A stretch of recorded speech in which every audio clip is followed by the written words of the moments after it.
Assalamualaikum warahmatullahi ta'ala wabarakatuh. Bismillahirrahmanirrahim. Alhamdulillahillazi arsala rasulahu bil huda wa dinil haq liyuzhirahu 'alad dini kullih walau karihal kafirun. Nusalli wa nusallimu ala nabil karim Sayyidina Muhammadin wa ala alihi wa sahbihi ajma'in, amma ba'. Mati pengacara majlis yang saya hormati Al-Fadhil Cikgu Fadil, merupakan pengurusi Jawatankuasa Masjid Kampung Loh dan seluruh Jawatankuasa Masjid, Tuan Imam dan pegawai masjid, hadirin hadirat muslim-muslimat yang dirahmati Allah Ta'ala sekalian. Tak lupa pada anak-anak tahfiz yang telah menyampaikan qasidah sebentar tadi. Mudah-mudahan majlis kita ini diberkati dan dirahmati oleh Allah Subhanahu wa Ta'ala. Mengikut para ulama, tuan-tuan sekalian, menyambut kelahiran Nabi SAW, ulang tahun kelahiran Nabi, dengan memuji-muji Nabi, berselawat ke atas Nabi, mengkisahkan perjalanan dan perjuangan hidup Nabi. Kemudian diadakan pula kenduri sebagai tanda kesyukuran terhadap kelahiran Nabi kita Muhammad sallallahu alaihi wasallam, merupakan satu perbuatan yang cukup baik yang disebut oleh Imam Sayuti sebagai bid'ah hasanah. Bid'ah ni makna Nabi tak buat, sahabat tak buat, orang kemudian buat. Tetapi bid'ah ini bid'ah yang baik, yang banyak ganjaran daripada Allah Subhanahu wa Ta'ala. Juga disebut oleh Imam Hasan Al-Basri, Syekh Junaid Al-Baghdadi, dan banyak lagi ulama-ulama ahli sunnah wal jamaah yang menggalakkan kita mengadakan majlis sambutan Nabi SAW. Apalah ada pada bulan Rabiul Awal kalau tak kerana kelahiran Nabi SAW. Mungkin kita pun tak sebut Rabiul Awal tu. Tak macam Ramadan. Tiap tahun sebut Ramadan. Zulhijjah, bulan raya haji. Rejab, bulan Rejab, Isra' dan Mi'raj. Bulan Rabiul Awal dikenali kerana kelahiran Nabi. Memang sengaja Allah jadikan, tuan-tuan sekalian, Rabiul Awal ni tak ada peristiwa besar-besar, supaya kita mudah ingat. Ingat Rabiul Awal, ingat Nabi. Bulan kelahiran Nabi sallallahu alaihi wasallam. Kita puji Nabi. Tak boleh ke puji Nabi? Kan? Allah pun puji Nabi. Innaka la'ala khuluqin azim. Sesungguhnya engkau ni Muhammad mempunyai akhlak yang cukup baik, akhlak yang cukup tinggi. Allah puji Nabi. Tadi pun anak-anak kita puji Nabi. Masya Allah. Laqad kana lakum fi rasulillahi uswatun hasanah. Sesungguhnya pada diri Rasulullah itu adalah uswatun hasanah, suri tauladan yang cukup baik untuk kita jadikan contoh. Siapa kita? Ikut Nabi. Kita suami, Nabi tunjuk makna kata contoh yang cukup baik, macam mana melayan isteri dia, isteri dia. Kalau kita sebagai seorang bapa, Nabi tunjuk macam mana kita melayan dan mendidik anak-anak kita. Kalau kita sebagai seorang panglima perang, Nabi menunjukkan akhlak sebagai panglima perang dan bijaksananya Nabi SAW. Seorang jeneral, tuan-tuan, jeneral daripada Iraq, telah menulis satu buku tentang strategi Nabi dalam perang Badar. Dan strategi yang tak pernah dikenali oleh musuh sebelum tu, hingga mencapai kemenangan yang gilang-milang dalam perang Badar. Nabi, tuan-tuan, seorang pemimpin yang amat prihatin dengan rakyat dia, dengan umat dia. Nabi, tuan-tuan sekalian, nak pergi semayang. Kemudian dia tengok seorang kanak-kanak duduk tepi jalan. sambil menangis. Nabi tegur dia. Untuk pengetahuan tuan-tuan, masa tu Rom dan Parsi, Islam dah standing dengan Rom dan Parsi. Bahawa perangan yang dihadapi di zaman Nabi bersama tentera Rom dan Parsi, Islam dah menang dah masa tu. Maknanya, Islam ketika itu standing dengan Rom dan Parsi, kuasa besar dunia. Tapi tengok sebagai orang pemimpin yang hebat di sebuah negara makna kata yang kuat, bagaimana Nabi melayan seorang kanak-kanak. Nabi tanya anak budak tu, kenapa menangis? Dia kata, mak suruh beli barang tapi duit tercicir, duit hilang. Nak balik takut mak dia pukul. Nabi bagi dia duit. Nabi kata, pergi beli barang, balik cepat jumpa mak. Kerana mak nak masak.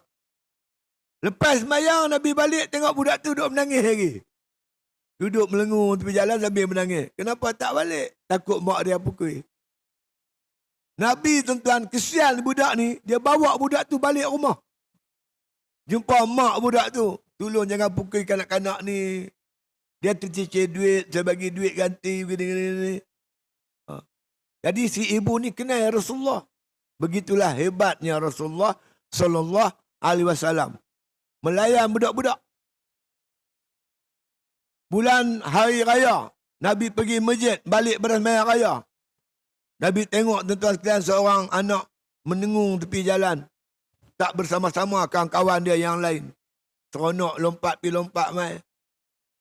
Kenapa tak main dengan kawan? Macam mana pakcik saya nak main dengan kawan? Hari ni raya, tak ada apa saya nak makan di pagi raya, dia kata. Budak-budak tu semua baju baru. Saya masih dengan baju buruk. Mana bapak kamu? Tanya Nabi. Bapak saya dah mati syahid dalam perang. Mak saya kahwin lain. Pak tiri saya tak ambil berat hal saya. Nabi menangis tuan-tuan. Nabi kata, wahai anak, maukah kau jadi anak aku? Maukah kau jadi Aisyah sebagai mak kamu, ibu kamu? Hasan dan Husin, Ali dan Fatimah sebagai abang dan kakak kamu. Hasan dan Husin sebagai saudara kamu. Budak tu angguk. Nabi bawa budak tu balik rumah, bagi makan, bagi duit, bagi pakaian. Barulah tuan-tuan sekalian, kanak-kanak itu gembira bermain dengan kawan-kawannya yang lain. Ini contoh tuan-tuan. Hingga Allah suruh kita contoh Nabi sallallahu alaihi wasallam. Jadi kalau Allah puji Nabi, Quran puji Nabi, takkan kita nak puji Nabi pun tak boleh.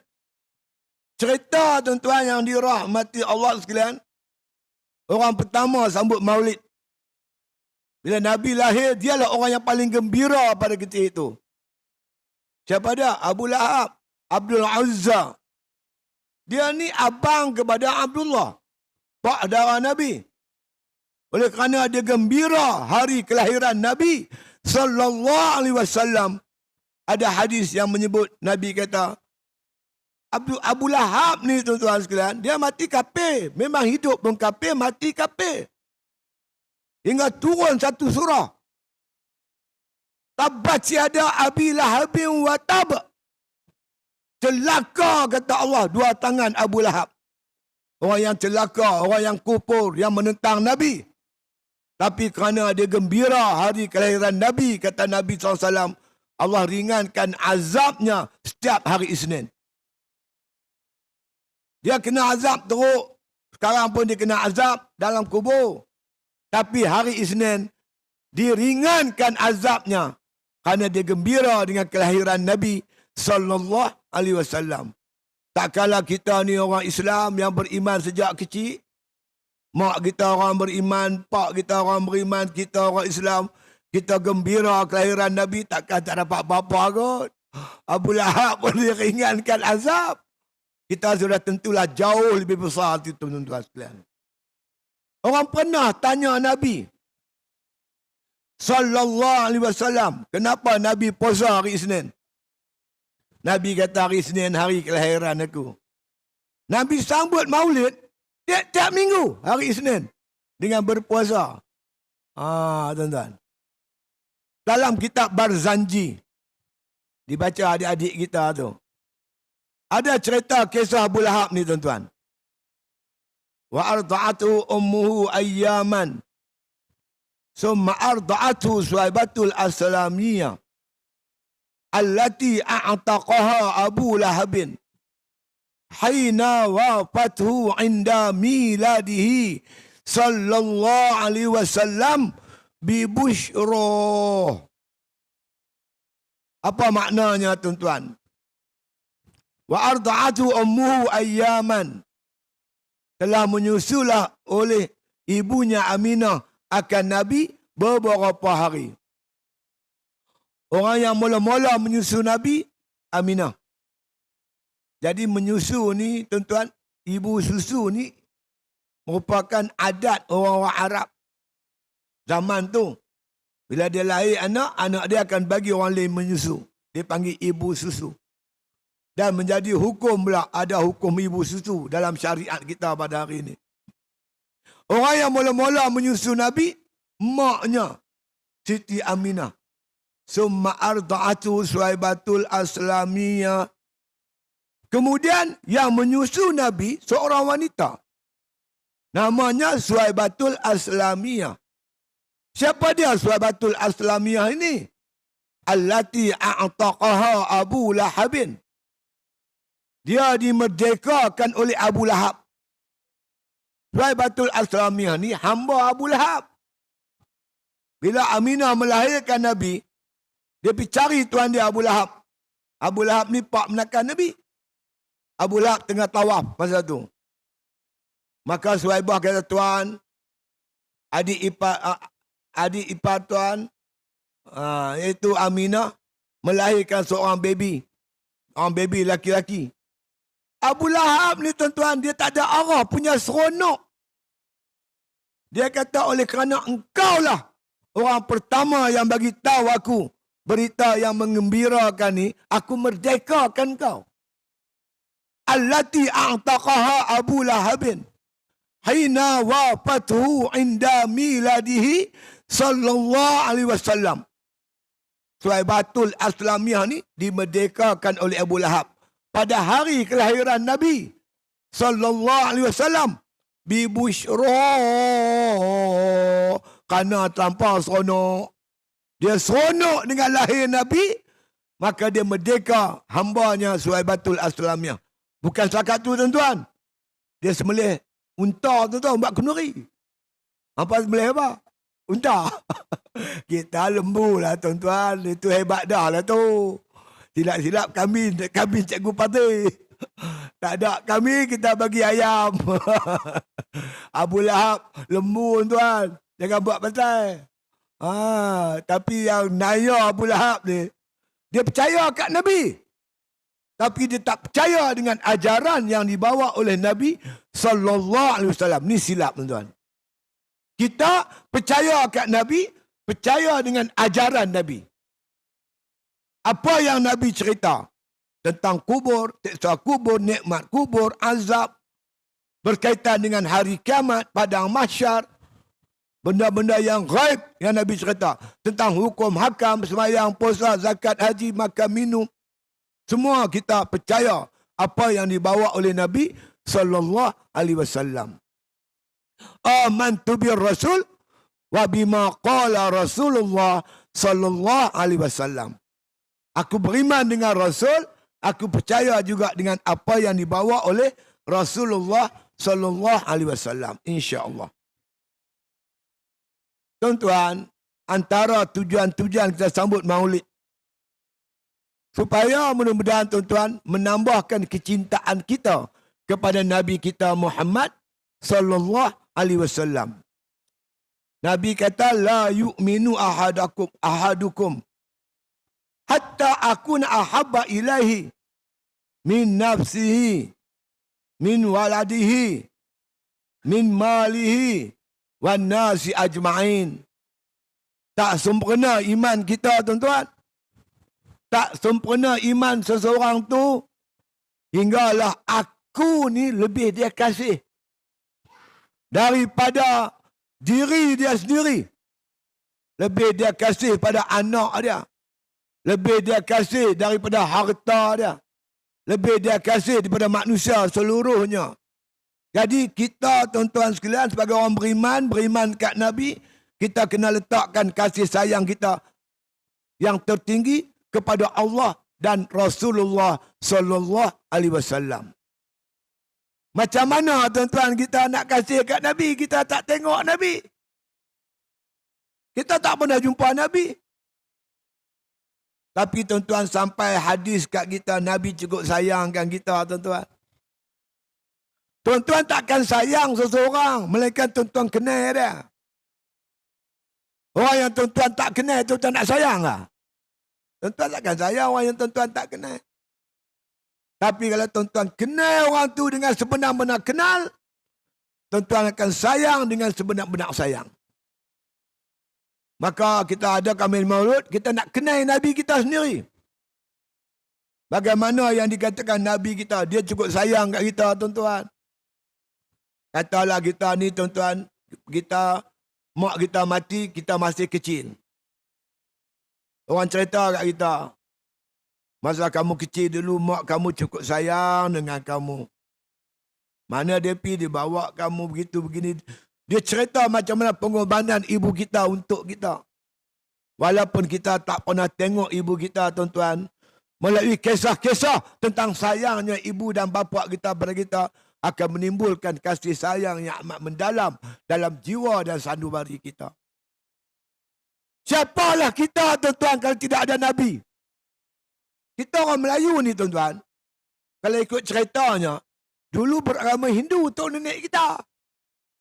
Kalau Nabi tak datang tuan-tuan, tak bawa agama Islam, Islam tak sampai kat kita, hari ni kita makan bewak apa? Bewak lalu tepi rumah pakai kepung. Tidak silap babi hutan.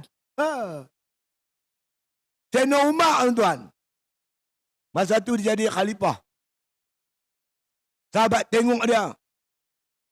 Mula-mula dia ketawa. Dia gelak, bergegak badan tu. Oh, gelak sungguh. Dia sengak, lepas tu dia menangis. Sahabat perhati tengok dia. Sahabat datang jumpa dia. Umar, khalifah, kenapa aku tengok mula-mula menangis. Mula-mula kamu ketawa, kemudian menangis. Aku ketawa, dia kata, mengingatkan zaman aku dulu, zaman jahiliah. Kami ni buat Tuhan. Mereka sendiri buat Tuhan. Daripada buah kurma. Dia cucuk kurma, dia buat patung. Besar tuan. Ada mata, ada telinga, ada hidung, kepala, semua ada siap. Kemudian bila kami lapar, Tuhan ni persembah. Bila kami lapar, kami makan Tuhan kami. Mula-mula dia ambil telinga. Lepas tu dia kepak hidung. Lalu kepak kepala. Itulah kami. Itu yang kami ketawa. Kami buat Tuhan, kami sembah Tuhan, kami makan Tuhan kami. Awak tak tergelak. Kami ketawa. Lepas tu, ya aku menangis ke apa? Nasib baiklah Nabi datang cepat, dia kata. Aku masih ingat bagaimana aku jalan pergi ke padang pasir. Anak aku ikut belakang, anak perempuan dia. Aku bawa cangkul, korek lubang. Anak aku pun tolong korek kubang. Anak perempuan dia umur 8 tahun. Lepas tu aku tolak dia masuk dalam lubang. Dan aku kampus dia hidup-hidup. Masih teriang di mata aku hari ni, kata Umar. Bagaimana anak aku melambai aku, memanggil aku, minta pertolongan daripada aku. Allah, nasib baiklah dia kata Rasulullah datang segera. Kalau tidak, tak tahulah nak jadi pada wanita-wanita. Dizalimi, dibunuh, hidup-hidup. Mengikut amalan jahiliah. Tuan-tuan yang dirahmati Allah Ta'ala sekalian. Islam datang tuan-tuan. Membawa kemuliaan kepada manusia ini. Terutama wanita-wanita. Wanita harus bersyukur di atas nikmat Allah. Saya baca dulu tuan-tuan, saya ambil sejarah. Zaman dulu sebelum datang Islam. Pernah tuan-tuan orang Kristian berbincang. Orang wanita ni manusia ke binatang? Akhirnya mereka buat keputusan. Wanita ni binatang, bukan manusia. Sebab itu wanita ketika itu belum datang Islam. Dilayan macam binatang, macam hamba. abdi. Hinggalah datang Islam memuliakan wanita. Hingga disebut syurga di bawah telapak kaki ibu. Sahabat-sahabat yang dirahmati Allah sekalian. Kita walaupun kita tak tengok Nabi, tapi kita dengar cerita Nabi sayang kita, tuan-tuan. Dalam satu hadis pernah, tuan-tuan sekalian, sahabat tengok Nabi menangis. Lepas tu, tuan-tuan sekalian, sahabat tanya Nabi kenapa menangis. Nabi kata, aku rindukan umatku. Kemudian tuan-tuan sekalian, sahabat tanya, kami kakak yang kau rindukan itu? Sahabat kata, Rasulullah kata, bukan kamu. Tapi aku rindu kepada umatku yang mereka tak pernah melihat aku. Tak pernah jumpa aku. Tetapi mereka beriman kepadaku. Mereka menegakkan sunnahku. Dan mereka menyambung perjuanganku. Mereka itulah yang aku rindui. Dan tuan, mudah-mudahan kita ni yang hidup jauh pada Nabi. Walaupun kita tak nampak Nabi. Tetapi tuan-tuan, kita cerita, dengar cerita macam mana perjuangan Nabi. Susah payah Nabi, tuan-tuan, menyebarkan dakwah. Hingga datang pada kita hari ini. Maka insya-Allah timbul rasa kasih sayang kita kepada Nabi SAW. Tuan-tuan kena ingat, Islam yang sampai pada kita hari ini bukan ibarat yang bulat datang bergolek, yang pipih datang melayang. Tak, tuan-tuan. Dengan keringat, air mata, titik peluh, perjuangan Nabi yang begitu hebat. Nabi perang saja, tuan-tuan, 21 kali. Nabi terpaksa meninggalkan kampung halaman untuk menjaga Islam, berhijrah ke Madinah. Berjalan kaki, tuan-tuan, 12 hari di padang pasir. Merentasi padang pasir daripada Mekah pergi ke Madinah. Saya, tuan-tuan, 2015 pergi kerja haji. Pertama kali saya pijak bumi Mekah dan Madinah. Mula sampai di Madinah. Kemudian duduk sana 9 hari. Kita pergi pula ke Mekah. Dalam perjalanan, tuan-tuan, daripada Madinah ke Mekah, semalam-malam saya tak tidur lah, tuan-tuan. Saya tengok padang pasir tu luas, gelap. Saya terfikir macam manalah Nabi berjalan di padang pasir yang panas terik itu. Bersama Sayyidina Abu Bakar radhiyallahu anhu. Dalam keadaan baginda diburu. Nyawanya terancam untuk menyelamatkan agama ini hingga Islam sampai pada kita pada hari ini. Tuan-tuan yang dirahmati Allah sekalian, Sayyidina Ali karamallahu wajhah. Dia kata, sebelum Nabi wafat, ketika Nabi hampir wafat, antara yang ada di sisi Rasulullah ialah Sayyidina Ali karamallahu wajhah. Sayyidina Ali kata, aku letakkan ke telingaku, ke dada Rasulullah sallallahu alaihi wasallam.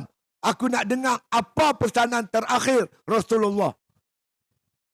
Antara lain, tuan-tuan, Rasulullah bersabda, jagalah wanita kamu. Jagalah wanita kamu. Itu pesanan Nabi, tuan-tuan, sebelum baginda wafat. Pesan kita pada suami, bapa-bapa, tolong jaga wanita. Di akhir zaman ni, tuan-tuan, antara fitnah yang berlaku di dunia ini, fitnah wanita. Pernah Jibril, tuan-tuan, turun jumpa Nabi sebelum Nabi wafat. Nabi tanya Jibril, wahai Jibril, selepas aku wafat, kau turun tak turun ke dunia ni? Karena kita tahu, tuan-tuan, Jibril ni kerja dia bawa wahyu. Nabi wafat, Nabi dah tak ada. Bila Nabi tak ada, wahyu dah tak ada. Wahyu dah tak turun. Sedangkan Jibril, kerja dia bawa wahyu. Kau turun tak turun lagi lepas aku wafat? Jibril kata, aku turun 10 kali. Lepas Nabi wafat, Jibril turun 10 kali. Kalau sebelum Nabi wafat, Jibril bawa yang atas daripada langit tu turun ke bawah. Al-Quran yang tersimpan di Lauhul Mahfuz, Jibril bawa turun ke bumi ini sebelum Nabi wafat. Tapi dia kata, lepas kau wafat ya Rasulullah, aku bawa yang bawah naik ke atas. Sebelum Nabi wafat, dia bawa yang atas turun bawah. Tapi lepas Nabi wafat, dia bawa bawah naik ke atas. Apa dia? Mula-mula dia angkat malu daripada wanita.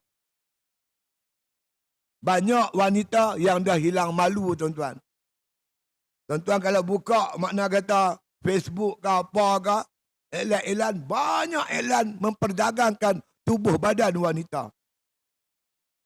Dulu tuan-tuan, kalau kita umur panjang macam saya umur 71 tahun. Saya masih ingat tuan-tuan, sekitar tahun 50-an, 60-an. Wanita masih ada malu pada ketika itu. Nak jumpa laki-laki sembang berdua-duaan di gelap-gelap tu, jarang sangat kita jumpa, tuan-tuan. Tuan-tuan boleh dengar cerita, ada seorang ahli parlimen bangkitkan di parlimen 2-3 tahun lepas. Tanya menteri berkaitan anak luar nikah. Menteri menjawab, sekarang ni ada 500,000 anak luar nikah. Yang menduka citakan kan tuan-tuan, bila cek DNA, kalangan orang Melayu, umat Islam. Allah, tuan-tuan, saya tak tahu nak cakap lah. Tuan-tuan boleh bayang bila wanita hilang malu, tuan-tuan, dunia ni akan rosak. Dunia akan rosak. Saya ni, tuan-tuan sekalian, boleh kata tiap-tiap malam mengajar. Selalu juga lalu lebuh raya. Kadang-kadang kita nak terkencing, kita singgah PRNR. Kita singgah kencing pukul 2-3 pagi, 1-2 pagi. Kita boleh lihat bagaimana wanita-wanita ada di situ. Melawak, bergurau, bertampak hang aku. Menyerit-nyerit tak apa-apa. Allah, Nabi pesan, jaga wanita kamu. Jaga isteri kamu baik-baik. Didik dia betul-betul. Jaga anak perempuan kamu. Jaga maruah dia. Ini tanggungjawab, tuan-tuan. Nabi cukup sayang kepada kita. Beri amanah pada kita. Jaga wanita-wanita kita. Kemudian Nabi kata apa? Solat. Nabi pesan semayang. Jangan tinggal semayang. Kalau tuan-tuan tak semayang, Nabi tak boleh tolong, tuan-tuan. Nabi tak boleh bantu kita, tuan-tuan. Walaupun Nabi sayang kita. Karena hubungan kita Nabi, tali dia solat. Sebab itu Nabi pesan di akhir hayatnya, solat. Jaga semayang, jaga. Sebab semayang ni tiang agama. Siapa yang mendirikan semayang?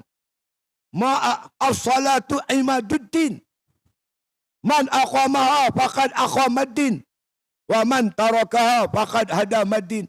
Semayang tiang agama. Siapa diri semayang, dia diri agama. Siapa tinggal semayang, dia runtuhkan agama. Bila agama kita runtuh, hubungan kita dengan Nabi terputus akibat meninggalkan semayang. Sebab itu Nabi pesan, jaga semayang. Dan terakhir, tuan-tuan, apa pesan Nabi? Aku rapatkan lagi telinga aku ke dada Nabi. Aku nak dengar apakah pesanan terakhir Nabi. Nabi kata apa, tuan? Ummati, umatku ya Allah. Umatku. Nabi tak sebut isteri dia Aisyah. Walau dia sayang Aisyah. Dia tak sebut Fatimah anak dia, tuan. Tapi dia sebut kita. Dia sebut kita kerana dia sayangkan kita, tuan-tuan. Dan pada hadis-hadis Nabi kita tahu, Nabi menunggu kita di akhirat, tuan-tuan. Pertama, dia menunggu kita di padang mahsyar. Tuan-tuan tahu azab padang mahsyar antaranya panas, tuan-tuan, matahari rendah di kepala. Panas luar biasa. Panas sungguh. Nabi kata ketika itu, kita akan berpeluh ikut kadar dosa masing-masing.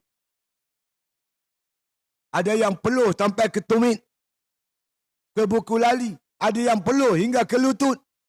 Ada yang peluh hingga ke pinggang. Ada yang peluh sampai ke dada. Ada yang lemah dalam lautan peluh.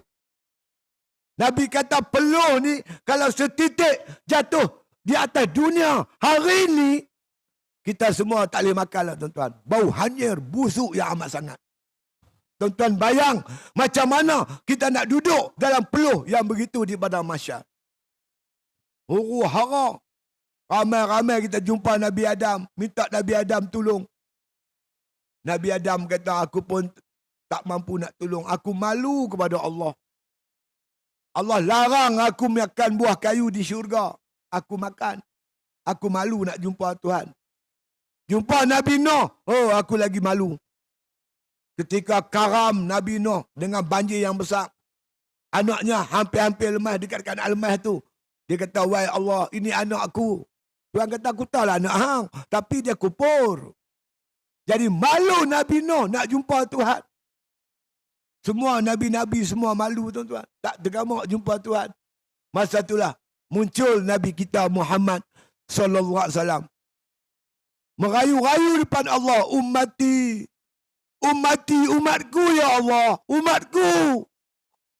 Maka Allah Ta'ala tuan-tuan buka hisab. Timbang tara. Ditimbang dosa pahala. Tuan-tuan sekalian, umat Nabi Muhammad, walaupun datang kemudian, umat akhir, tetapi umat Muhammad masuk syurga dulu. Hebat tak hebat tuan? Kita main lambat balik dulu. Kita nak pergi bayar bil api. Kita mari lambat, tengok orang berbaris ya. Tiba-tiba ada pegawai tu panggil kita. Mah, saya tolong bayar. Dia bayar tolong bayar kat kita. Kita main lambat, balik dulu. Tolong tak? Tapi ingat-ingat, masuk neraka pun dulu juga. Apa jaga ya tu? Masya Allah tuan-tuan. Kalau saya nak cerita, banyak hingga Allah rakam dalam Al-Quran. Laqad ja'akum rasulun min anfusikum azizun alaihi ma anittum harisun alaikum bil mu'minina raufur rahim. Adik kita baca azan. Laqad ja'akum rasulun min anfusikum. Sesungguhnya telah datang kepada kamu seorang rasul di kalangan kamu, di kalangan manusia sendiri. Azizun alaihi ma anittum. Amat berat dia merasai penderitaan yang kamu tanggung. Pada peringkat awal itu utamanya tuan-tuan. Ketika Nabi menggerakkan dakwah, sahabat-sahabat Nabi menerima seksaan, tentangan yang cukup hebat. Antara yang terkena, yang kena azab tuan-tuan, Sumayyah, syahid. Suami dia Yasir. Anaknya Anis. Termasuk anaknya Ammar bin Yasir. Bila Nabi dengar cerita tuan-tuan, Nabi pergi. Nabi tengok dengan mata kepala dia sendiri. Bagaimana Sumayyah, Yasir diseksa. Buat tuan-tuan macam mana bara api tu. Buat macam kita bakar ikan tu. Letak atas tu pukul. Masya Allah tuan-tuan. Nabi cuma dapat menyebut sabran ya ala Yasir. Sabran ya ala Yasir. Fa inna mau'idakumul jannah. Sabarlah wahai keluarga Yasir. Sabarlah. Sesungguhnya bagimu syurga. Allah menjanjikan kamu syurga. Syahid Sumayyah, Yasir, Anis, Ammar tuan-tuan hampir-hampir mati. Maka Nabi kata, ya narukuni bardan wa salaman ala Ammar. Kunta ala Ibrahim. Wahai api, sejuklah kamu, dinginlah kamu ke atas Sayyidina Ammar. Sebagaimana kau sejuk dan dingin ke atas Nabi Ibrahim AS. Ammar terselamat tuan-tuan. Dikatakan sampai mati, Ammar kena api tak panas. Begitulah di antara cerita-cerita kasih sayang Nabi kepada umat. Sebab itu tuan-tuan, sahabat-sahabat yang hidup zaman Nabi terasa sentuhan Nabi. Sebab itu mereka amat sayang kepada Nabi kita Muhammad sallallahu alaihi wasallam. Ada seorang sahabat yang bernama Sauban. Sauban ni tuan-tuan, rumah dia, berjalan kaki pada rumah dia, pergi masjid Nabi sejam perjalanan. Pergi sejam, balik sejam. Hari-hari dia pergi masjid. Untuk sembahyang jemaah dengan Nabi, nak dengar kuliah Nabi, di samping nak melihat Nabi. Satu hari, dia tak jumpa Nabi, tak tengok Nabi, dia boleh sakit. Satu hari, dia tak datang masjid. Nabi tanya mana Sauban. Sahabat kata Sauban sakit. Seminggu lepas tu tuan-tuan, Sauban datang masjid. Kurih badan dia. Kemudian Nabi tanya, kenapa kamu Sauban? Saya sakit ya Rasulullah. Kamu sakit apa? Saya ni Rasulullah, bila fikir benda ni, saya sakit. Bila terfikir aja sakit. Kamu fikir apa? Saya fikir macam ni. Katalah saya mati. Katakanlah saya masuk syurga. Tentulah syurga yang saya duduk tu tak sama dengan engkau ya Rasulullah. Engkau syurga atas, Firdaus. Saya kalau masuk syurga pun tentu di bawah. Tak jumpa engkau Rasulullah. Saya tak boleh hidup. Tak lihat engkau, tak jumpa engkau Rasulullah. Apa kata Rasulullah? Seseorang tu akan bersama-sama dengan orang yang disayangi besok di akhirat. Kalau kita sayang kat Rasulullah, kita akan bersama-sama Rasulullah di akhirat besok.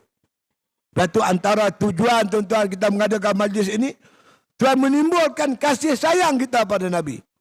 Nak buat macam mana? Banyakkan selawat ke atas Nabi SAW. Hidupkan sunnah Nabi.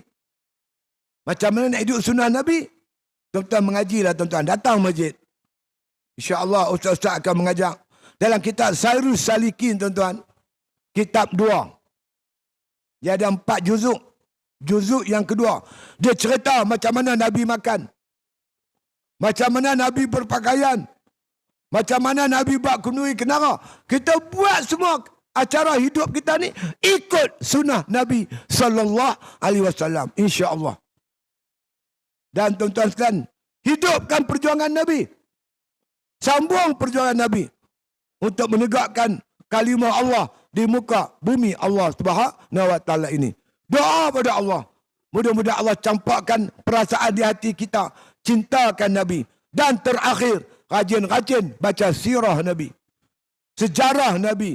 Sejarah perjuangan Nabi. InsyaAllah, mudah-mudahan Allah campakkan di hati kita. Cintakan Nabi. Seorang sahabat nama Bilal, tuan-tuan. Bilal ni dia nama sahabat, bukan dia Tok Bilal. Apa tulis Imam Tok Bilal. Ada Tok lagi satu. Bilal ni kerja dia tukang azan. Orang panggil muazzin. Masuk waktu, dialah masa Nabi hidup, dialah azan. Bilal. Bila Nabi wafat, dia keluar pada Madinah. Dia pergi ke Syam. Bila Nabi wafat, dia tak sanggup hidup di Madinah. Dia tak sanggup duduk. Satu malam, tuan-tuan, lama dia tak balik Madinah. Satu malam, tuan-tuan, dia tidur bermimpi berjumpa dengan Rasulullah SAW. Allah kata, Bilal, kerasnya hati engkau. Lama kau tak ziarah aku. Bilal bila jaga, tuan-tuan, menangis. Besok pagi dia berjalan kaki daripada Syam pergi ke Madinah. Sampai Madinah, tuan-tuan sekalian, dia terus meluru ke kubur pusara Nabi SAW. Datang Abu Bakar ziarah dia, Umar, Osman, Ali datang ziarah dia. Pujuk dia, Bilal, janganlah mana-mana. Duduklah di Madinah ni. Lama kami tak dengar kamu azan. Azanlah Bilal. Bilal menolak. Bilal kata, aku ni muazzin Rasulullah SAW. Bila Rasulullah wafat, aku tak mau azan. Pujuk macam mana dia tak mau. Hingga tuan-tuan, datanglah Hasan dan Husain. Cucunda Rasulullah SAW. Pakcik, lama pakcik tak azan. Kami rindukan suara pakcik.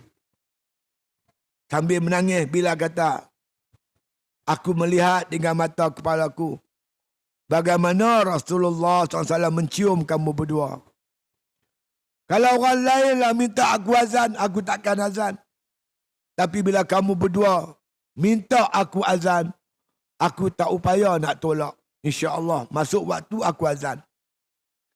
Masuk je waktu semayang, tuan. Bilal azan. Bila Bilal azan tuan-tuan, satu Madinah menangis. Karena mereka terkenang kehidupan mereka bersama Rasulullah sallallahu alaihi wasallam. Mereka teriang-iang melihat bila Bilal azan ya, mereka tinggal semua kerja-kerja, pergi sembahyang. Penuh masjid. Keluar Rasulullah jadi imam. Mereka sembahyang berimamkan Rasulullah sallallahu alaihi wasallam. Sebab itu bila dengar suara azan Bilal, mereka menangis, teringat kehidupan di zaman Nabi. Tuan-tuan sekalian, yang Bilal ni, dia mampu sebut, Asyhadu an la ilaha illallah. Dia boleh sebut. Tapi sampai Asyhadu anna Muhammad, dia tak mampu nak habiskan kalimah Muhammad. Asyhadu anna Muhammad. Pengsan. Terus pengsan tuan-tuan. Bila dia jaga-jaga, dia ambil uduk, dia semayang tuan-tuan. Dia siap-siap nak keluar pada Madinah. Kenapa? Bila nak ke mana, aku terpaksa keluar, dia kata. Aku tak boleh duduk di Madinah. Kemana saja aku melihat kelibat Rasulullah sallallahu alaihi wasallam. Perhati sana nampak Nabi, perhati sini nampak Nabi. Kemana dia arahkan pandangan dia, aku melihat kelibat Rasulullah sallallahu alaihi wasallam. Sahabat tekan lagi, ajak lagi. Akhirnya dia kata, kakiku tak mampu pijak muka bumi Madinah. Berat rasa kaki ni memijak bumi Madinah. Macam mana aku nak pijak muka bumi Madinah? Sedangkan Rasulullah jasadnya berada di bawah. Aku tak mampu nak pijak. Kaki dia rasa berat tuan-tuan. Kerana Nabi itu ada di bawah. Dia berjalan di atas. Punya sayang dan hormat mereka kepada Rasulullah sallallahu alaihi wasallam. Baik itu tuan-tuan, mudah-mudahan dengan sambutan majlis maulid ni, begitulah mudah Allah campakkan di hati kita kasih dengan Nabi. Sayang Nabi kita tuan-tuan. Lebih daripada kita sayang apa-apa yang lain. Sahabat-sahabat sekalian, satu perkara yang saya nak sebut dalam majlis maulid ni. Kita boleh tak muhasabah? Kita tanya diri kita. Benarkah aku ni termasuk di kalangan orang yang beriman dengan Rasulullah? Betul-betul beriman. Cuba tuan-tuan buat muhasabah. Tuan-tuan, beriman dengan Nabi ni bukan setakat beriman tubuh badan Nabi. Tetapi kita juga wajib beriman dengan apa yang diajar, dibawa oleh Nabi sallallahu alaihi wasallam. Kalau setakat beriman dengan tubuh badan, orang Arab dulu pun percaya kat Nabi tuan. Mereka gelar Nabi Al-Amin. Orang yang dipercayai. Malam sebelum Nabi keluar daripada rumah dia, dia panggil Ali. Ali, satu karung tuan-tuan, duit. Ini kepunyaan orang Arab. Aku ada catatan di situ. Duit ni ada yang empunyanya. Orang ni banyak ni. Kau bagi balik duit dia. Apa cerita tuan-tuan? Nabi ni, ia merupakan banker. Tukang simpan duit. Orang Arab jahiliah, walaupun mereka benci Nabi, tapi duit mereka simpan kat Nabi. Pasal dia percaya kat Nabi. Tuan-tuan nak simpan duit pada orang tuan-tuan tak percaya. Walaupun Abu Lahab, Abu Jahal kawan baik, tapi tak percaya. Kaki penipu semua ni. Abu Sufyan lah, Abu Nur, Abu ni. Mereka simpan duit kat Nabi. Makna mereka percaya Nabi. Yang mereka tak percaya ajaran yang dibawa oleh Nabi sallallahu alaihi wasallam. Lepas tu ulama kata, amantu bi Rasul wa bima qala Rasulullah sallallahu alaihi wasallam. Aku beriman pada Rasul, aku juga beriman dengan apa yang diajar oleh Rasulullah sallallahu alaihi wasallam. Sebagai bahan muhasabah tuan-tuan, saya merujuk kitab Usulud Da'wah yang dikarang oleh Dr. Abdul Karim Zaidan. Sebagai muhasabah, kita termasuk tak orang beriman kepada Rasulullah? Di mana dipetik ayat Quran surah An-Nisa ayat 65. Tuan-tuan balik rumah, tuan-tuan boleh rujuk terjemahan daripada An-Nisa 65. Bismillahirrahmanirrahim. Fala wa rabbika la yu'minuna hatta yuhaqqimuka fima syajara bainahum. Summa la yajidu fi anfusihim harajan mimma qadaita wa yusallimu taslima. Maka tidak demi Tuhanmu Muhammad, mereka tak beriman. Sehinggalah mereka menjadikan kamu sebagai hakim terhadap apa yang mereka perselisihkan. Kemudian tak terasa berat di hati mereka dengan hukuman yang kau putuskan.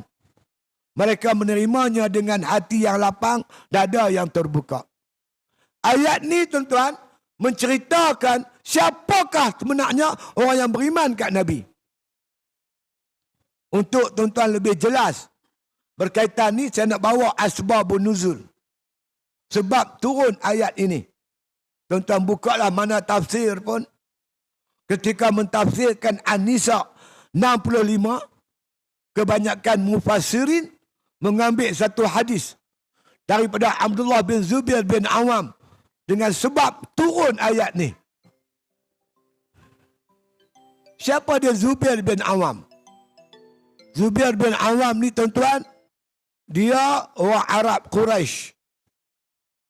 Orang yang awal-awal di antara yang awal masuk Islam. Dia ni hijrah bersama Nabi. Dia ni ahli syurga. 10 orang sahabat yang Nabi sebut akan masuk syurga, salah seorangnya Zubair bin Awam. Tuan-tuan, dia ni juga anak bapa saudara Nabi.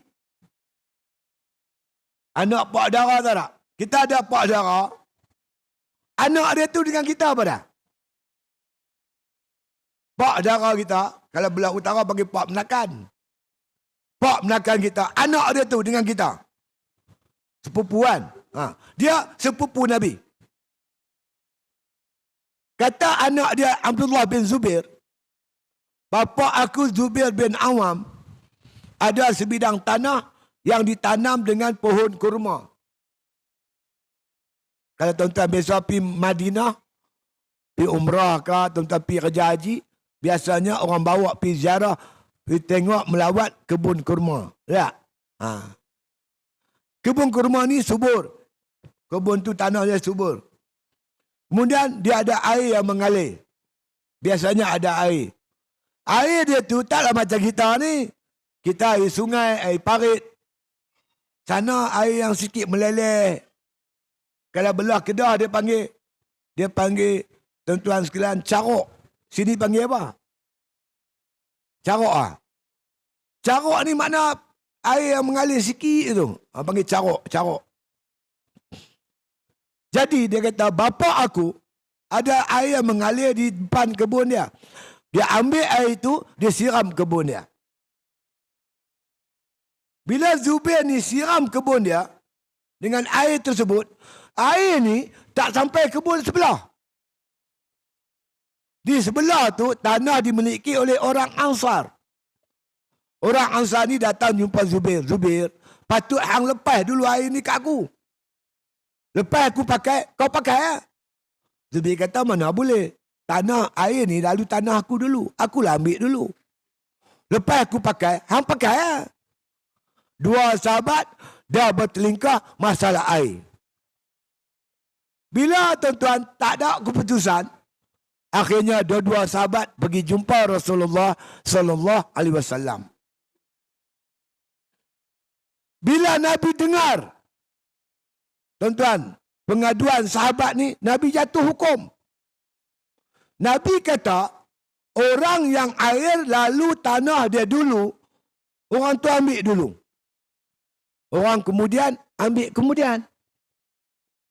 Artinya tuan-tuan, dalam kes ni, yang betulnya Zubair. Yang menang kes ni Zubair. Orang yang air lalu tanah dia dulu, dia ambil dulu. Orang kemudian ambil kemudian.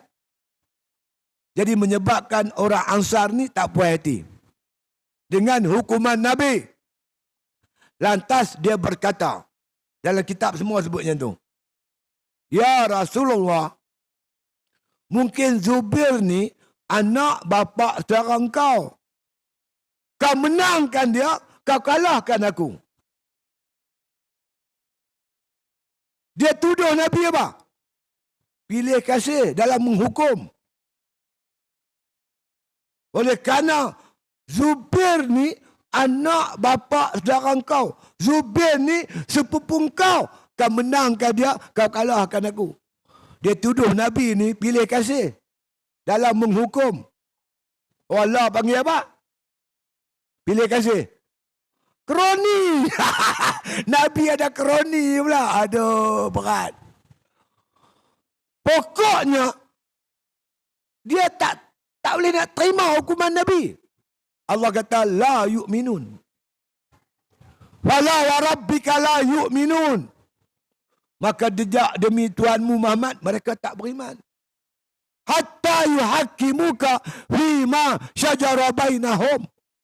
Sehinggalah mereka menjadikan kamu sebagai hakim terhadap apa yang mereka perselisihkan.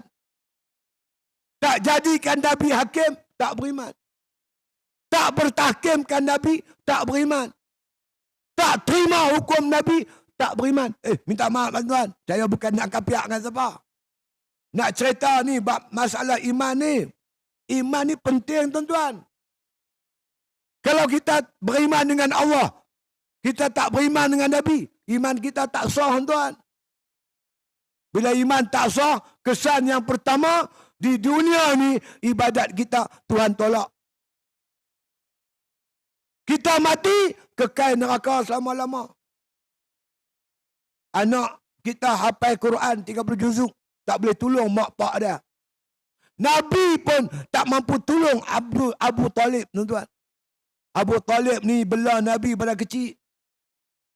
Sampai Nabi kahwin, dia pun tak boleh tolong. Nabi sendiri tak boleh tolong pak darah dia kerana mati tak beriman. Sebab benda ni benda besar, tuan. Benda cukup besar. Yang melanda umat Nabi Muhammad. Yang kadang-kadang cakap macam-macam kat Nabi. Dengan mudah tolak hukuman Nabi. Tak boleh, tuan-tuan. Tak boleh.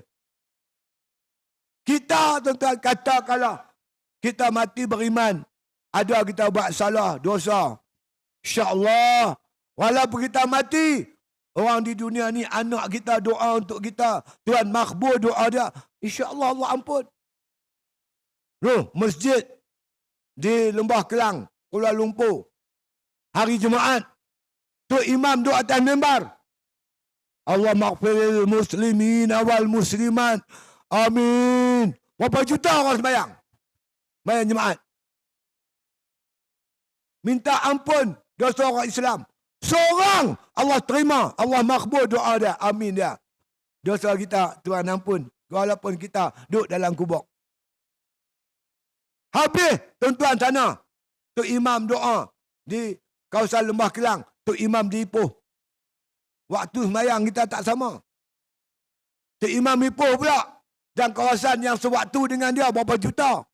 Allahumma ghfir lil muslimin wal muslimat. Lepas tu imam Ipoh, tu imam Pulau Pinang pula. Lepas Pulau Pinang, Pulau Phuket. Lepas tu Arakan, Myanmar. Lepas tu Bangladesh, India, Pakistan. Berapa bilion umat Islam sentiasa berdoa kat kita, tuan-tuan. Kita mati beriman, insya-Allah doa kita, dosa kita Tuhan ampun. Tapi mati tak bawa iman. Oh, bahaya, tuan. Cukup bahaya. Lepas tu kena jaga iman. Nak jaga macam mana? Mainlah mengaji. Datanglah masjid. Dengarlah kuliah. InsyaAllah, tuan-tuan, kita faham. Dengan semangat kasih sayang sesama Islam, saya bawa benda ni. Walaupun rasa berat. Jaga, tuan-tuan. Summa la yajidu fi anfusihim harajan mimma qadaita kemudian tak terasa berat di hatinya dengan hukuman yang telah diputuskan. Jangan rasa berat. Apa ajaran Nabi, jangan rasa berat. Berat lagu mana, Ustaz? Saya, tuan-tuan, Perlis panggil saya buat ceramah. Masa tu saya bawa kereta seorang-seorang. Seorang diri bawa kereta. Sampai negeri Kedah, mata duduk mengantuk. Lalu kat Kepan. Kepan ni dekat nak sepadan Perlis lah. Saya pun singgah makan cendol dengan laksa. Tengah-tengah makan, tuan-tuan hilang mengantuk. Sebelah saya dengar ada orang bersembang. Melayu dengan Cina. Melayu ni kata kat Cina, acong. Untunglah hampa. Orang bukan Islam, untunglah. Kami orang Islam rugi. Acong kata, awak cakap lagu tu. Taklah. Kita sama-sama buat bendang. Aku orang Islam buat bendang. Kamu orang kafir pun buat Islam, buat bendang. Tapi kami orang Islam buat bendang kena bayar zakat. Hampa tak bayar zakat. Untunglah hampa, rugilah kami. Itu berat. Boleh tak cakap macam tu?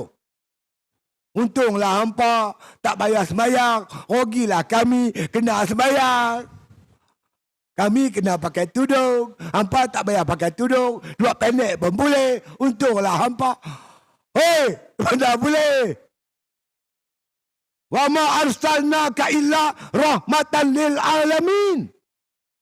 Kita percaya Nabi Muhammad datang bawa rahmat, tuan-tuan. Ajaran dia, hukum hakam dia, perintah dia, semua rahmat untuk kita. Ya? Wa yusallimu taslima. Dan kamu terima dengan penuh taslim. Dada yang lapang, hati terbuka. Ayat ni tuan-tuan faham tak? Jangan tolak hukum ajaran Nabi. Apa pun jangan tolak. Sebagai bahan muhasabah. Dr. Abdul Karim Zaidan kata, sebagai kita nak nilai percaya kita kat Nabi ni, seperti percaya kepada doktor. Macam mana kita percaya kat doktor? Kita jumpa doktor, nasihat doktor tu kita percaya. Percaya kat doktor, artinya percaya apa nasihat doktor. Tak? Percaya Nabi, macam itulah. Percaya juga dengan apa yang dinasihatkan oleh Nabi. Katalah kita ni tuan-tuan, badan tak sihat. Kita pergi Kuala Kangsar. Pergi jumpa doktor. Doktor tanya, sakit apa encik? Tak tahulah doktor. Saya seminggu lebih dah ni. Makan tak lalu. Tidur pun tak berani. Mata saya makin kelabu. Tenaga tak apa ada. Baru-baru ni saya pijak puntir rokok. Luka kaki kena api rokok. Sampai sekarang tak baik. Doktor kata kecil manis ke apa? Doktor ambil darah. Cek. Confirm kencing manis. 20 bacaan gula. Dalam darah. Oh. Cik ni kecil manis ni cik. Kecil manis. Cik kena berubat. Kalau cik tak berubat betul-betul, silap-silap potong kaki you. Potong kaki sampai ke paha. Silap-silap potong kepala tu. Apa jaga? Kena berubat. Kalau tidak kena dialisis. Selang sehari kena cuci buah pinggang. Sekali cuci, duk ada RM300. Oh, doktor bagi ceramah kat kita. Bahaya encik. Lebih bahaya pada darah tinggi. Dia boleh efek pergi jantung. Boleh mati mengejut. Kita mula susah hati. Tak ada ubat ke doktor? Ada ubat. Saya bagi ubat, balik makan. Tapi dengan syarat kena jaga pantang. Apa pantang doktor? Malam-malam jangan makan nasi. Sebab nasi tu gula. Jangan gula makan lebih-lebih. Berlebihan. Dia beri bahaya. Satu lagi saya nak sihat, cik. Apa dia, doktor? Sekarang musim buah kayu. Durian tu, gula dia tinggi. Nak makan sulai boleh. Jangan banyak-banyak. Makan ubat, jangan makan durian. Ingat tak? Baik, doktor. Bila kita nak buka pintu, doktor kata, cik, apa doktor? Ingat pesan saya, nak? Apa dia, doktor? Makan ubat, jangan makan durian. Kita pun balik. Sampai di rumah, kita berehat di ujung anjung rumah kita. Barulah kita tahu kita ada kencing manis dan bahaya kencing manis. Tiba-tiba dengar kereta masuk, tuan-tuan, di halaman rumah. Pon, buka tingkap, tengok pak mentua. Dengan mak mentua kita mari. Pak mentua kita, orang Batu Kurau. Lah, di musim durian. Tuan-tuan, dia bawa Mustang King. Kepala gajah. Kucing tidur. Isi temaga. Semua hebat-hebat ni apa? Anak kita tengok datuk nenek dia turun mai, dia timpa, bawa naik durian atas rumah. Kopek depan kita. Kita pula hantu durian. Nafsu ni tuan-tuan, Tuhan yang tahu. Mendesak makan. Nafsu nak makan, tuan. Tapi doktor kata jangan makan. Bertempur ni dalam hati kita ni. Antara pesanan doktor dengan nafsu. Nak makan tak makan? Last sekali, tuan-tuan, kita buat keputusan kita tak makan. Pasal apa kita tak makan? Kerana kita yakin nasihat doktor tu baik untuk kita. Dengan tak makan durian, itulah. Dengan makan ubat, itulah menunjukkan kita percaya kepada doktor. Tuan-tuan boleh faham? Percaya pada Nabi, beriman dengan Nabi, ma'atakumur rasulu wa khuzuhu wa manahakum anhu fantahu. Apa dibawa datang oleh Rasul, kamu ambil, kamu ikut. Apa yang Rasulullah larang, kamu tinggal. Kerana kita yakin yang dilarang oleh Rasul itu merosak untuk kita. Yang apa yang ditunjuk oleh Rasul baik untuk kita. Kita ambil, kita pakai nasihat Rasul. Dan kita tinggal larangan dia. Itulah konsekuensi sebenarnya. Kesan kita percaya kepada Rasulullah sallallahu alaihi wasallam. Tuan-tuan boleh faham, no? Insya-Allah. Satu perkara terakhir, tuan-tuan, yang saya nak sampaikan pagi ini ialah, tuan-tuan, antara hebatnya Nabi, tuan-tuan, boleh menyatukan ummah. Disatukannya Aus dan Khazraj, Muhajirin dan Ansar, seluruh orang Islam bersaudara. Hingga Nabi ibaratkan orang Islam ni laksana satu tubuh. Satu anggota dia sakit, lain semua tak boleh tidur. Yang sakit kaki, tapi mata tak boleh pejam lah, tuan-tuan. Kenapa sakit kaki, mata tak boleh pejam? Tuan-tuan kena gout. Gout di kaki. Yang mata tak boleh tidur, pasal apa? Tak.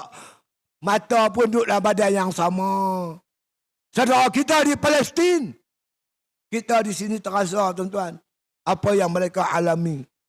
Itulah Islam ajar pada kita. Kesan daripada tarbiyah, didikan, makna Nabi kita Muhammad sallallahu alaihi wasallam. Saya nak ajak, tuan-tuan, marilah kita bersaudara. Ikatkan balik ukhuwah Islamiah. Akhir zaman ni memang, tuan-tuan, renggang. Jangan kata ni adik-beradik pun berkelahi, bergaduh. Anak pun, Allah, anak boleh saman mak. Apa boleh faham? Saya tak terfikirlah, tuan-tuan. Anak boleh saman mak. Mak dia lahirkan dia, menyusu dia. Belah pada tapak dua kaki. Dia tegam mak, saman mak dia. Saya baca menangis, tuan. Dia kata apa punya anak ni? Mak dia nak pergi Mekah, duit tak ada. Mak dia jual tanah. Duit tu nak pergi Mekah, kerja haji. Dia tergamak saman mak dia. Patut hang lah bagi duit kat mak. Ya Allah. Apa benda ni? Mari tuan-tuan. Kita bersatu. Bersatu teguh, bercerai roboh. Kita jangan bergaduh sama kita. Wala tanaza'u fatafshalu wa tazhaba rihukum. Jangan bantah, jangan berkelahi, akan hilang kekuatan kamu. Pesan Allah, pesan Rasul. Innamal mu'minuna ikhwatun fa aslihu baina akhawaykum. Kamu orang beriman, satu bersaudara. Damaikan saudara kamu yang berkelahi itu. Yang mana berkelahi, kita damaikan. Yang mana jarak, kita renggangkan. Yang dah rapat, kita rapatkan lagi. Orang tertua kata, bersatu teguh, bercerai roboh. Jangan bergaduh. Alu dengan antan bergaduh, yang kenyangnya ayam. Faham ke ni? Betul tuan?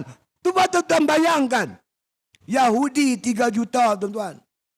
Sekarang ni kata dah 5 juta. Dikelilingi oleh negara Arab Islam. Ratusan juta.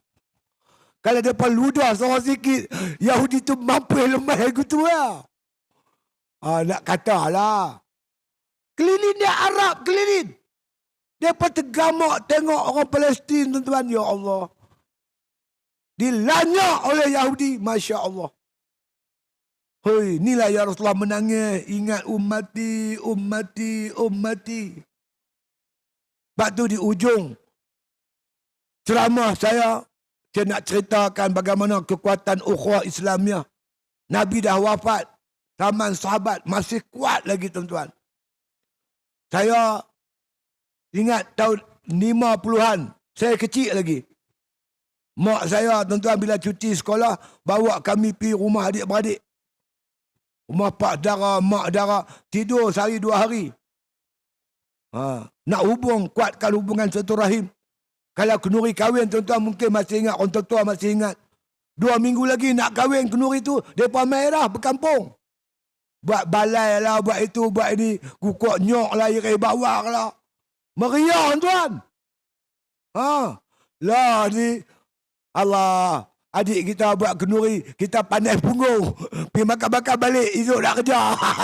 Ada tak? Saya tuan-tuan, malu. Hang ni siapa? Lah, pacak tak kenal ke? Anak Melaka pacak. La ilaha illallah. Anak dara pun tak kenal. Dulu ni, sepupu, 2 pupu, bau-bau baca pun, kuat hubungan. Lah ni makin jauh. Terasa ikatan persaudaraan.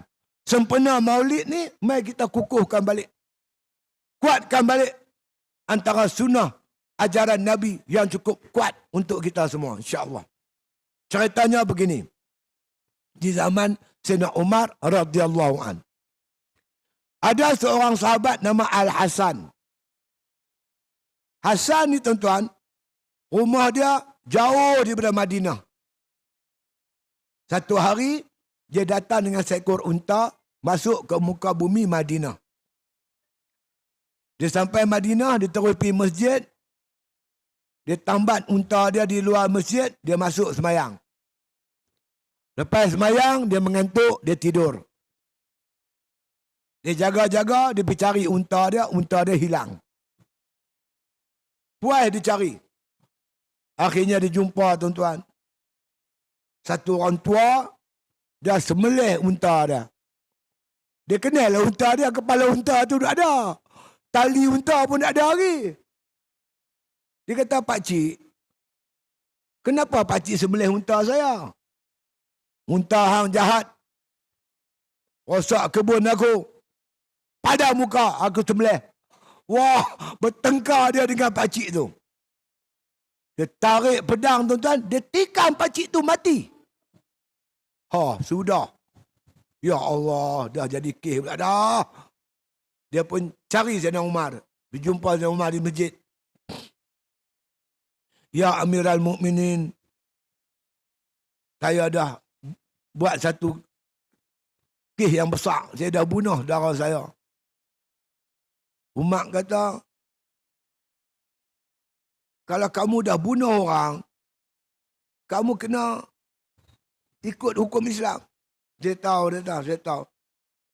Tengah-tengah bersembang, mai 3 orang anak muda bagi tahu, ya Amirul Mukminin, laki-laki ni dah bunuh bapa kami. Kami minta dia dihukum. Kami tuntut dia dihukum. Umar kata, boleh tak kamu ampunkan dia? Mungkin dia ikut perasaan, mungkin dia tersilap, mungkin dia begitu begini, mungkin dia marah di luar kawalan. Boleh tak kamu maafkan dia? Kami tak mau maaf. Kami mau dia dihukum bunuh balas. Dalam Islam, tuan-tuan, kes bunuh dimasuk kes qisas. Kutiba alaikumul qisasu fil qatla. Diwajib kamu qisas dalam kes bunuh. Hukum ada 3. Semua hukum ni terletak pada waris. Pertama, waris boleh ampun kalau dia nak ampun. Yang kedua, dia boleh tuntut diat 100 ekor unta. Ataupun dia boleh menuntut dibunuh balas. Jadi hak mengampun dalam Islam ikut hukum qisas ialah di tangan waris yang dizalimi, yang dibunuh. Tak mau, kami tak mau. Kami mau dia dibunuh balas, kata anak-anak tersebut. Ya Amirul Mukminin, saya bersedia menerima hukum Allah. Tapi boleh tak bagi saya peluang 1 hari? Saya nak balik kampung saya, nak selesaikan hutang piutang. Saya berjanji besok saya akan balik datang sini. Waktu ni lah, waktu asar ni. Umar kata, kamu ada kenal tak siapa-siapa di Madinah? Saya tak kenal siapa pun di Madinah ni. Ada adik-beradik ada di Madinah. Adik-beradik pun tak ada, yang kenalan pun tak ada. Kalau tak ada kenalan, saya tak boleh lepas kamu. Kerana kes ni kena ada penjamin. Saya boleh lepaskan kamu, tapi dengan syarat ada penjamin. Sedangkan kamu tak kenal siapa, tak ada orang nak jamin kamu, saya tak boleh lepas. Saya kena balik yang minin, banyak hutang piutang nak selesai. Banyak benda yang saya nak kena jelaskan. Umar kata saya tak boleh lepas kecuali ada penjamin. Masa itulah bangun Abu Zar Al-Ghifari, sahabat Nabi SAW. Ya Amirul Mukminin, saya jamin saudara saya Al-Hasan. Umar kata, ingat, kalau Hasan tak balik, kamu dibunuh. Abu Zar kata, tak apa, saya sanggup. Maka Umar bagilah kepada Al-Hasan seekor kuda yang tangkas untuk balik kampung halaman dengan janji besok balik. Besok, tuan-tuan, waktu asar, sahabat-sahabat ramai berhimpun di masjid. Tunggu-tunggu Hasan tak mai. Janji sampai sebelum asar. Asar dah masuk, tak sampai lagi. Sahabat-sahabat semayang. Lepas semayang, suasana jadi gelisah, tuan-tuan. Hasan tak sampai. Sahabat-sahabat bimbang yang akan dikhisas. Abu Zar Al-Ghifari, sahabat besar Nabi. Tuan-tuan sekalian, tengah-tengah duduk dalam keadaan cemas tu, mereka nampak seorang laki-laki sedang lari. Lari jatuh, lari jatuh, lari jatuh. Betul-betul jatuh depan Sayyidina Umar. Tercungap-cungap. Itulah Al-Hasan. Maaf Amirul Mukminin, saya lewat. Oleh kerana banyak urusan nak diselesaikan, menyebabkan saya bertolak agak lewat. Jadi saya pacu kuda saya tu sekuat-kuat yang boleh. Dia lari laju sungguh. Masuk saja Madinah, tuan-tuan. Kuda tu tersembam, tersungkuk. Mati terus. Dia lompat pada kuda, dia lari jatuh, lari jatuh, lari jatuh. Tercungap-cungap. Minta maaf, ya Mukminin terlewat. Sekarang saya sampai, maaf kalau saya agak lewat. Tiba-tiba, tuan-tuan, datang 3 budak semalam. Dia berkata, ya Amirul Mukminin, kami malam tadi dah memesyuarat adik-beradik, waris-waris semua. Dan kami buat keputusan sebulat suara, memaafkan saja saudara kami Al-Hasan. Allah tuan-tuan, semua penuh masjid takbir berselawat. Kami maafkan saja saudara kami Al-Hasan. Semalam kamu kata kamu tak mau maaf. Yang hari ini maaf pasal apa pula? Ya Amirul Mukminin, Hasan ni saudara kami se-Islam. Islam menganjurkan maaf memaaf. Ampun mengampun, sama-sama Islam. Jadi kami nak ampun maaf kepada saudara kami Al-Hasan. Kalau kami tak maafkan dia, kami bimbang. Satu hari nanti orang akan berkata, orang Islam dah tak mau maafkan saudara Islam dia sendiri. Kami tak mau benda ni berlaku, ya Amirul Mukminin. Sebab itu kami maafkan saja saudara kami Al-Hasan. Masya Allah, Alhamdulillah kata Umar. Kamu Hasan, kami tak kenal kamu. Duk kampung mana ke kami pun tak tahu. Kalau kamu balik terus, tak mari-mari, kami nak pergi cari mana? Apa yang membuatkan kamu balik menyerah diri untuk dikisas? Ya Amirul Mukminin, saya orang Islam. Islam amat menekankan menunaikan janji. Wajib kita tunai janji. Saya berjanji, saya balik, saya kena balik. Kalau saya tak datang, tak balik, saya bimbang. Satu hari nanti, orang akan kata, orang Islam tak boleh dipegang dengan janjinya. Saya tak mau benda ni berlaku. Imej Islam, akhlak orang Islam, sentiasa menunaikan janji yang dijanjikan. Umar parti pula pada Abu Zar. Abu Zar, apa yang menyebabkan kamu sanggup menjanji menjamin Al-Hasan? Sedangkan kamu tak kenal dia. Kamu tak tahu dia duduk mana. Kalau dia pergi tak balik-balik, kamu yang mati. Apa yang menyebabkan kamu sanggup menanggung risiko yang begitu tinggi? Maka berkata Abu Zar Al-Ghifari, ya Amirul Mukminin, dia saudara saya, se-Islam. Dia amat perlukan penjamin. Dia amat perlukan penolong. Saya sebagai seorang Islam wajib tolong dia, bantu dia. Kalau sekiranya saya tak jamin dia, saya takut satu hari nanti orang akan kata orang Islam ni dah tak mau tolong saudara Islam dia sendiri. Sedangkan orang Islam bertolong-tolong, wa ta'awanu 'alal birri wat taqwa, bertolong-tolong atas kebaikan dan takwa. Masya-Allah. Alhamdulillah kata Umar. Tiba-tiba tuan-tuan nampak satu gerombolan manusia sedang menuju ke Madinah. Bapa Hasan, abang dia, adik dia, isteri dia, anak-anak dia, saudara mara dia, pak saudara dia, sepupu sepapak dia datang ramai-ramai ke Madinah. Belah sana pula nampak satu gerombolan manusia mai lagi tuan-tuan. Keluarga yang dibunuh. Isteri dia, abang dia, adik dia, bakal ramai mari. Berjumpalah dua tuan-tuan kelompok manusia. Satu yang dizalim, satu yang menzalim. Bermaaf-maafan. Tuan-tuan, berpeluk-pelukan. Tuan-tuan cuba bayangkan. Kalaulah bapa kita kena jatuh kes bunuh, gantung sampai mati, tiba-tiba diampun. Allah, tuan-tuan rasa macam mana? Bapa kita terlepas pada tali gantung, tuan-tuan rasa macam mana? Inilah tuan-tuan, dua keluarga ni bersalam-salaman, berpeluk-pelukan, berkasih sayang, menangis. Dulu ni tak kenal mengenai. Tapi dengan hukum qisas ni tuan-tuan, yang diberi hak kepada yang kena bunuh tu, keluarga kena bunuh, untuk memaaf, dia jadi satu. Inilah ukhuwah Islamiah yang Allah sebut dalam Al-Quran, walakum fil qisasi hayatun. Bagi kamu qisas itu kehidupan. Dulu tuan-tuan bergaduh berkelahi.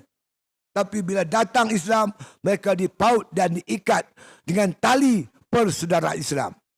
Jadi itulah harapan saya, tuan-tuan, sempena kes yang berlaku di Palestin pada hari ini. Kita terasa sedih saudara kita di sana. Paling tidak kita berdoa, tuan-tuan, kepada Allah Ta'ala untuk menyelamatkan saudara kita di Palestin. Tuan-tuan, mereka dah 75 tahun menderita, tuan-tuan. Rumah mereka bila-bila boleh diketuk. Tengah malam, polis Israel boleh tangkap siapa saja nak tangkap. Mereka boleh halau keluar pada rumah bila-bila masa. Hari ini, tuan-tuan, bukan hujan, tuan-tuan. Hujan peluru, bom, peluru berpandu yang meratah bumi Gaza, bumi Palestin, tuan-tuan. Kita hanya boleh berdoa untuk mereka. Jadi berdoalah, terutama di tengah malam. Mudah-mudahan Allah datangkan bantuan dan pertolongan pada sahabat-sahabat kita di sana, tuan-tuan sekalian. Yang kedua, kalau dianjurkan oleh pihak masjid, NGO yang dikenali, yang tak kenal tak usah, tuan. Oi lah ni, jangan buat pasal. Apa dah? Ni yang duk tipu ni orang panggil apa? Scammer. Apa jaga scammer? Dia pun pandai kucing derma, dia pun poket dia. Apa jaga. Jadi pihak masjid mungkin akan menganjurkan kutipan derma untuk membina semula bumi Palestin. Kita hulurkanlah derma-derma kita, tanda kasih sayang kita kepada saudara-saudara kita. Wa ma lakum la tuqatiluna fi sabilillah wal mustad'afina minar rijal wan nisa wal wildan allazina yaquluna rabbana akhrijna min hadhil qaryati zalimi ahluha waj'al lana min ladunka waliya waj'al lana min ladunka nasira. Dan kenapa kamu tidak keluar pergi berperang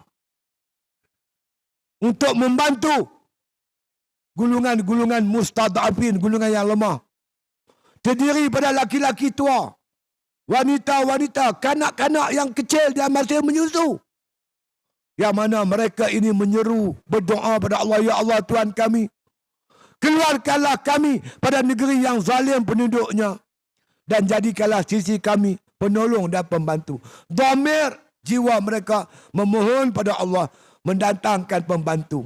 Mudah-mudahan, tuan-tuan, umat Islam kembali bersatu, membentuk kekuatan, memberi pembelaan kepada umat Islam yang dizalimi seperti yang berlaku di bumi Gaza, bumi Palestin, insya-Allah.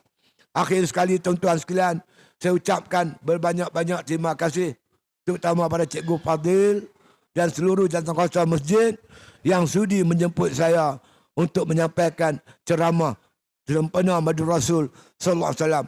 Dan akhir sekali, mudah-mudahan sedikit pengorbanan kita, usaha kita pada hari ini, Allah Subhanahu wa taala membuka pintu luas untuk Nabi kita Muhammad SAW memberi syafaat kepada kita di akhirat nanti, insya-Allah. Dan akhirnya mudah-mudahan Allah campakkan di hati kita ni perasaan kasih, rindu dan sayang kepada Nabi kita Muhammad sallallahu alaihi wasallam. Wallahu alam, wabillahi taufik. Wassalamualaikum warahmatullahi taala wabarakatuh. Al-Fatihah.